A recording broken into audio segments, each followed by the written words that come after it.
Well, folks, the media is finally naming names. We've been hearing all week about how there is this plot against the president, a plot to remove the democratically elected nominee for the Democratic Party, to strip his name from the ballot, even though he far and away won the primary election. He ran basically unopposed. He won 99% of the votes, practically. And now there is a palace coup underway. We've heard first whispers, then shouts from the likes of Van Jones, a former Obama administration official. Yesterday, he came out and said that essentially the conversations in Democratic circles have gone from questions of, if Biden should be removed to now questions of how Biden shall be removed. It is a foregone conclusion at this point, that Biden must go. It's just a matter of figuring out how best to do it. How to do so with minimal negative repercussions. Ari Emanuel, who is the brother of Rahm Emanuel, another Obama administration official. He was Obama's chief of staff. Later on, he was the mayor of Chicago. That Rahm Emanuel, his brother Ari, was at some conference or whatever, speaking to a bunch of people. It was a bunch of rich Democrats, talking to each other. And I guess he was talking probably to Democrats who are less rich than him, but he's a big donor, bundler type of guy. I guess he's a Hollywood dude. I think this conference was in Vegas, maybe. Ari Emanuel, he said something similar to Van Jones, but just about as frank as you could be, saying that Biden bamboozled us all. He promised that he could do the job. Now it's clear that he can't. He said the same thing. It's a foregone conclusion. Biden is gone. He's no longer the nominee. It's just a matter of how legally they can get him. They can get him out of the White House. They can get him off the ballot. The wheels are turning. The big money is spoken. Apparently, I forget her name. The woman, I guess, who's like the heir to the Disney fortune. I guess what would she be? Walt's granddaughter. She has said Biden must go.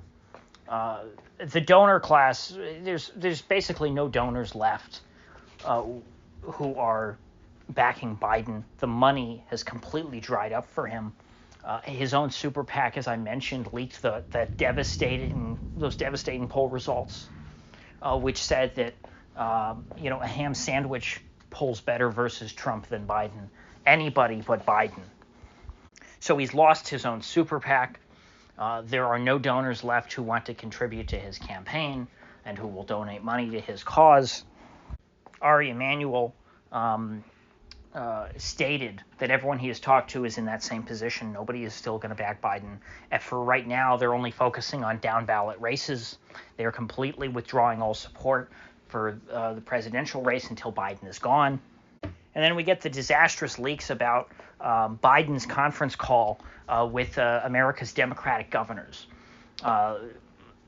We heard earlier this week, on Monday, I think it was, that the Democratic governors across America had a conference call between themselves and basically said, hey, have any of you guys talked to the president lately? And they all said, no, he's not taking my calls. And they said, oh, that's strange. He's not taking my calls either. And they came to the conclusion, hey, he's not talking to any of us. This is a problem. We need to talk to him and make sure that he's all right, and that he can, that he's running, that he can actually run for president, because none of us have heard him speak. And so Biden finally spoke to them, I guess, yesterday on 4th of July, and it didn't go well. It sounds like it went terribly. He opened the call by saying, first of all, I'm not dropping out no matter what you say. And then, after he said that, there were still multiple governors who said, Mr. President, seems to me like it's a bad idea if you keep running. The governor of Colorado absolutely felted him. It was just reading it. I have to think, boy, to have been on that call, I cannot imagine anything more awkward. Jared Polis, governor of Colorado, Democrat. said to Biden, yeah, Mr. President, I've talked to a lot of people this week, and people are just coming out of the woodwork all over. They just keep, they all tell me the same thing, and you think, like, oh, is he about to be supportive? Is he saying, oh, people are just coming from all over saying, oh, yeah, we love the president. We hope he's doing okay. We don't want him to drop out. It's like that's how it was. It feels like, it's a secondhand reading it through the New York Times, but it seems like, okay, this is what he was setting up. But he said the opposite. He said, yeah, people are just coming from all over. I'm hearing from all sorts of people all across this great state of Colorado, in my home state, and they all say you should drop out. I mean, assuming that the New York Times isn't just making this up, which they could be. But again, when the New York Times reports bad things about Democrats, you tend to take it a little more seriously than if they just report bad things about Republicans. Because for one thing, the New York Times is much better connected to Democrats and the Democratic Party because it is a Democrat-aligned paper. So they have much better sources amongst Democrats who would have been on that call. And two, the New York Times, because they are biased towards the Democratic Party, they're incentivized to not report things that make Democrats look bad. And this does not help the party overall to have a senile president who is being felted by his own lieutenants, essentially, by the Democratic governors across America, saying, we don't support you. And everyone we talk to says that you should drop out. Now, two other names that were mentioned by the New York Times is essentially less strongly demanding Biden to drop out was the governors of New Mexico and Maine, two states that, according to the polling results released by Biden's super PAC, Biden might lose to Trump. Both of those were within 1%. New Mexico, according to the poll results, it showed that Trump would win it by less than 1%, so margin of error. And Maine, it showed that Biden would win by less than 1%, so margin of error. So those are two states that, with Biden in the race, those are two states that should just be, pretty safe Democrat states. Maybe the Democrats don't win by over 10 points in those states, but they should win comfortably by like 5 to 10 points.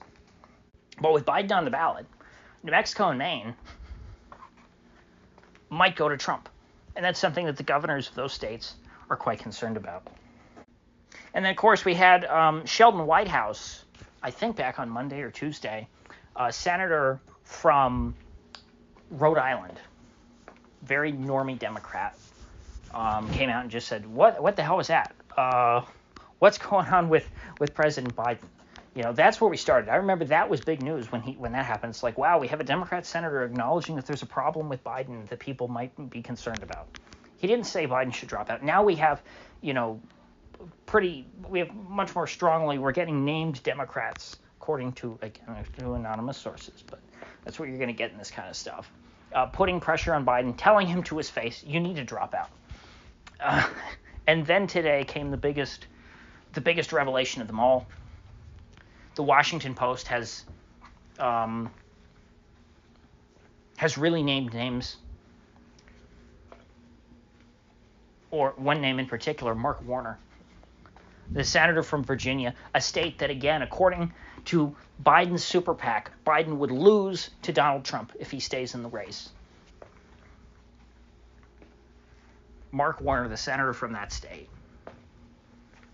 is apparently leading the effort to remove Biden from office, or at least get him off the ballot, get him to drop out of the race. But, if he drops out of the race, do you see him staying in the White House? I don't. What's he going to say? Oh, yeah, I'm not good enough to run for president, but I'm going to stay being president for the next 6 months. No, that would not inspire confidence. It would be very difficult thing for the Democratic nominee to answer. Hey, you're running for president, but what's the president who's in there? What's he doing? Is he senile? Is he awake? That would be something that the Democrat nominee, if it wasn't Biden, would have to be asked at this point, all the time. They can't just sweep him under the rug and pretend he doesn't exist for the last 6 months of his presidency. If they remove Biden, which they're trying to do, he's got to be gone 100%. Kamala Harris will be the first female president. Cry about it, Hillary. So Mark Warner, he's putting together a team He's putting together a team of anti-Biden Democrats who are going to try and force him out of the race, who are going to hold an intervention. They're going to get the president in a room, they're going to sit him down, and they're going to say, "Here, Mr. President, you're not running anymore. It's over. We're taking you out," which is similar to what happened to Nixon. They held like an intervention. It was Barry Goldwater and a couple of other senators who went to the White House and said, "It's over, Dick. They're going to impeach you. You just, you got to resign at this point." And so he did, because, Nixon, he got checkmated. In that case, it was also a coup. It was just people didn't like him, and so they got rid of him. That's what they're going to do to Biden. Enough powerful people don't want him around, and so his presidency is just going to fade into the ether. Joe Biden, 46th president of the United States, is going to be a footnote in history. He will be erased because the Democratic Party is not going to want to remember this episode in their party's history, this embarrassment. They're going to pretend, once Biden's out and Kamala Harris is inaugurated, they're going to pretend that she was president for the last 4 years. And nobody will talk about Joe Biden ever again. He will be completely forgotten. A sad, demented old man with no legacy. Nothing but a pile of money and a crackhead son to show for after 81 years of effort. And so once we get to this stage, we've come so far in now just over a week since the debate. 1 week ago today was the morning after, when Democrat voters awoke to a new reality. How long before he's actually gone? Most people have thought it's going to be inside of 2 weeks. That's how hard they're pushing right now. And according to Ben Smith, who used to work for BuzzFeed and before that the New York Times, I don't know who he works for now, he's got a source that essentially says nobody sees the president. Everything gets communicated to the chief of staff. The chief of staff, supposedly talks to the president. But one thing that they know for a fact the president is never consulted on in any manner is foreign policy. So there you go. Confirmation right there from Ben Smith, from his confidential White House source, that the deep state is real and that the president has no control over foreign policy. So that was an interesting footnote in all this. I mean, the leaks are they're showering down like manna from heaven. They're everywhere. I can't keep up with all of the leaks. I'm trying to. But to me, the biggest thing so far is that Mark Warner story. They've named, okay, this is a senator. He's leading an effort to try and take out the sitting president, the Democrat nominee. He's not a nobody. He's not from an unimportant state. Oh, and Chuck Schumer, apparently, he's not defending Biden. He's just saying, hey, let's wait until we have more solid polling results. Let's wait until we've got more evidence against him, and then we're going to go in for the kill. That's Chuck Schumer's only reservation at this point. Biden defiantly putting out on, in his campaign appearance today in Wisconsin, where, by the way, the senator from Wisconsin withdrew. She refused to appear with him. She's holding her own campaign event separately. So Biden, all alone by himself in Wisconsin. No Wisconsin politicians showed up to welcome him, to join him in their event. Normally, when the president is in your state and you're a statewide elected official, you do everything you can to try and get on that stage with the president of the United States. Everyone wants to be seen with the president of the United States. But apparently the governor of Wisconsin and Senator Tammy Duckworth, who originally was supposed to be there, I believe, she pulled out and said, yeah, I don't want to be pictured with creepy Uncle Joe. And so now we wait. Now we play the waiting game. We see as things get more intense. Perhaps there was a lull because of the 4th of July holiday, but I expect things next Monday to kick into overdrive. Biden today, I believe, is sitting for his interview with George Stephanopoulos, which should air, I would think, on Sunday for ABC's This Week. It'll be the question now is whether Stephanopoulos will be sweeping for Biden or whether he's in on the plot against Biden. I don't know. I mean, I would think since Stephanopoulos is a Clinton, he's a Clinton organ. The Clintons probably want Biden out. I would think. So Stephanopoulos theoretically should be tough on him like CNN was. And by tough, I mean Stephanopoulos is not going to make excuses for Biden and try and cover up his feeble-mindedness. Stephanopoulos is going to simply, I think, allow Joe Biden to expose himself in front of the entire country. And this will probably be Biden's last interview as president. And so once confirmation of Biden's feeble-mindedness, once we get a second big event in which Biden stumbles and just can't perform and he can't think straight, assuming ABC doesn't edit the interview to make Biden look sharp, edit out his pauses, his ums, his hesitation, his losing train of thought. If all that's left in, they can absolutely destroy him in the edit. And then come Monday morning, there won't be a Democrat left who even will defend him on Twitter, maybe. I was thinking maybe who would be seen in public with him, but we're already at that stage. Democrats don't want to be seen in public with him. So how much worse can it get? I mean, I guess every Democrat publicly calling for his resignation. That's how much worse it can get. And then from there, if the deep state has to play hardball, criminal charges against Hunter being brought back.